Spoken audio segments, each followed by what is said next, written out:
Hello students, welcome to Kartar education classes. बच्चों, आज हम डिस्कस करेंगे ऋण की शर्तें। ऋण अब तक आप समझ चुके हो, उधार लेना, किसी से पैसे उधारी लेना, उसी को ऋण कहा जाता है। तो जब किसी से पैसे उधार लिए जाते हैं बैंक से या किसी भी व्यक्ति से, तो उसकी कुछ शर्तें होती हैं। तो उन्हीं शर्तों को हम डिटेल में डिस्कस करेंगे। ये है आपका लेसन मुद्रा और साख, और पेज नंबर है 44।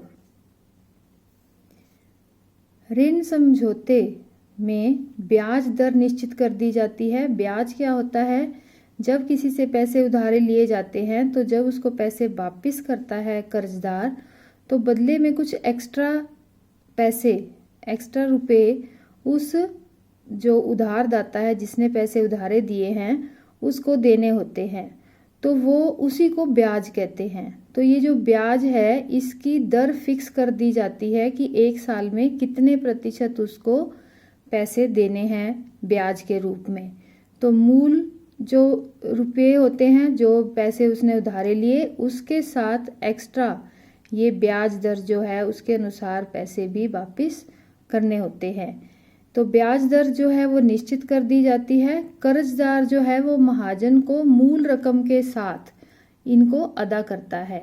जो उधारदाता होता है, उधार देने वाला जो होता है, वो कोई समर्थक ऋणाधार।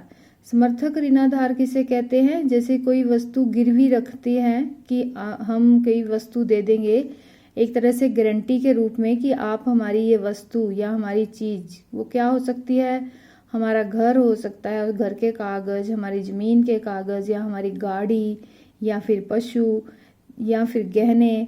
तो वो गिरवी रखते हैं। जिस चीज़ को गिरवी रखा जाता है, किसके पास गिरवी रखते हैं? उधार देने वाले के पास। तो उसी को ही समर्थक ऋणाधार कहते हैं। समर्थक ऋणाधार क्या होता है? ऐसी संपत्ति होती है जिसका मालिक कौन है? जो कर्जा लेने आया है। वो इस चीज़ को उधारदाता को गारंटी के रूप में देता है। यदि कर्जदार जो उधार लिया है उसको वापस नहीं करेगा, तो वो जिसने उधार दिया है, यानी कि उधारदाता जो होता है, वो उस गारंटी वाली चीज़ को, चाहे वो घर है, चाहे मकान है, गाड़ी है, पशु है, गहने हैं, उनको बेचकर अपने पैसे जो हैं वो प्राप्त कर सकता है। तो इस तरह से क्या क्या शर्तें हुई ब्याज की? ब्याज दर के लिए बैंक में अगर आप उधार लेने जाते हो, ऋण लेने जाते हो, तो सबसे पहली शर्त है ब्याज की दर फिक्स कर दी जाती है, कितना ब्याज दिया जाएगा। समर्थक ऋणाधार क्या होगा? यानी कि गिरवी रखने के लिए कोई वस्तु होना जरूरी है। आवश्यक कागजात होने जरूरी हैं। कागजात क्या होते हैं?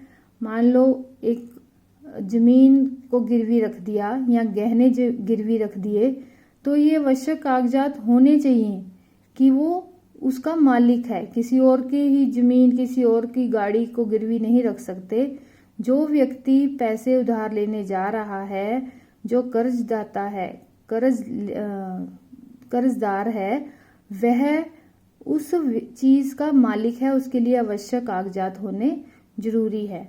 और भुगतान का तरीका, यानी कि वो पैसे कैसे वापस करेगा, हर महीने किश्त देगा, 3 महीने बाद देगा, या साल में एक बार देगा। तो भुगतान का तरीका कैसा होता, क्या होगा? तो ये 4 चीज़ें जो हैं वही ऋण की शर्तें कहलाती हैं। तो ऋण व्यवस्था से, एक ऋण व्यवस्था से दूसरी व्यवस्था क्या है, उसमें फ़र्क हो सकता है। कर्ज की शर्तें जो हैं वो उधारदाता जो उधार दे रहा है और जो कर्जदार है जो कर्जा ले रहा है, उन दोनों पर भी निर्भर करती हैं।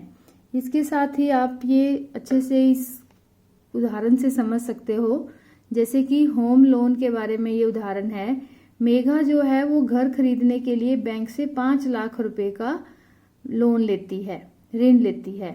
तो इस कर्जे पर ब्याज जो है उसका वार्षिक दर 1 साल के लिए 12% उसको ब्याज लगाया जाता है। यानी 5 लाख का जितना 12% होगा वो उसका ब्याज है। 10 साल में वो हर महीने, मासिक मने महीना, तो 10 साल में वो हर महीने किश्तें देगी 10 साल तक। और अब उसके लिए उसने क्या समर्थक ऋणाधार रखा, अपनी नौकरी और जो उसकी सैलरी है, वेतन है, उसके रिकॉर्ड के उसने कागज जो थे, उसके कागज वो बैंक को दिखाए, जो कि बैंक ने अपने पास रख लिए, और कर्ज लौटाने पर ही वो कागजात जो है वो बैंक उनको वापस करेगा। तो इससे हमें पता चलता है कि ऋण राशि कितनी थी, 5 लाख। कितने साल के लिए, 10 साल के लिए। कागजात कौन से दिए, नौकरी के। ब्याज दर 12%। अदायगी कैसे करेगी, हर महीने। समर्थक ऋणाधार क्या था, उसके नौकरी के कागज, यहाँ पर नौकरी के कागज आएगा। ठीक है, तो इसके साथ ही ये टॉपिक समाप्त होता है। इसको आपने शॉर्टकट में कैसे करना है, 4 शर्तें हैं। समर्थक ऋणाधार, गिरवी रखने के लिए कोई वस्तु, गाड़ी, पशु, भूमि, इमारत, और इसका इस्तेमाल जो है गारंटी के रूप में किया जाता है। अगर कर्जदार वापिस नहीं करता है पैसे, तो वो संपत्ति जो है वो उसको बेचकर उधारदाता अपने पैसे पूरे कर सकता है। ठीक है, दूसरी शर्त क्या है, आवश्यक कागज। कर्जदार के पास आवश्यक कागज होने चाहिए कि जो वस्तु वो गिरवी रख रहा है वही उसका मालिक है। ब्याज की दर, जो भी ऋण लेने के लिए ब्याज जो है वो वार्षिक 1 वर्ष के लिए उसकी दर फिक्स कर दी जाती है। तो 1 साल में कर्जदाता को कितने प्रतिशत अलग एक्स्ट्रा पैसे देने हैं अतिरिक्त, उसी को ब्याज कहा जाता है। 4th पॉइंट है भुगतान का तरीका। कर्ज को महीने में किस्तें देकर लौटाया जा सकता है, 3 महीने में या 6 महीने में। तो भुगतान का तरीका क्या होगा, इसको भी फिक्स कर लिया जाता है। तो इसके साथ ही आपका ये टॉपिक समाप्त होता है। मुझे उम्मीद है आपको अच्छे से समझ आ गया होगा। अगर आपको समझ आया है तो आपने ये क्वेश्चन करने हैं। पहला क्वेश्चन बनता है समर्थक ऋणाधार किसे कहते हैं। दूसरा क्वेश्चन है ब्याज दर किसे कहते हैं। तीसरा ऋण की क्या, जो ऋण का अर्थ क्या है। और लास्ट क्वेश्चन है ऋण की विभिन्न शर्तों की व्याख्या कीजिए। Thank you, have a nice day, God bless you all.